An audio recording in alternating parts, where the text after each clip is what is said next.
சத்தியம் சொல்றான். ஏன்னா அன்பு சத்தியம். ஆமென்.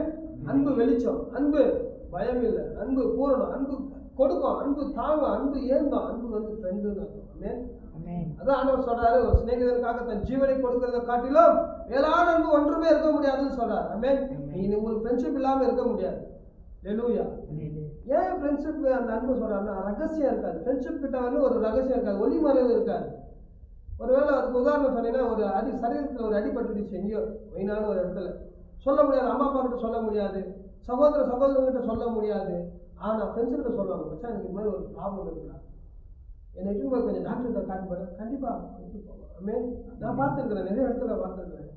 ஏன் எனக்கும் ஒரு வாட்டி இந்த மாதிரி ஒரு ப்ராப்ளம் ஆகிருக்கு. மோஷன் போகிறதுக்கு ரொம்ப கஷ்டம் ஆயிடுச்சு. என்னை பார்த்து கால் அடிப்பட்டப்போ என் சொந்த பந்தமே வரல, யாருக்குமே தெரியாது. ஆனால் என் ஃப்ரெண்டுங்க என்னை பாத்ரூம் வரைக்கும் தூக்கின்னு போயிட்டு தண்ணி ஊற்றுவாங்க. ஹல்லேலூயா. அந்த மாதிரி அன்பு. ஆமென். ஃப்ரெண்ட்ஷிப்பில் அந்த மெய் அன்பு பார்க்க முடியாது. அதுதான் இயேசு சொல்றாரு.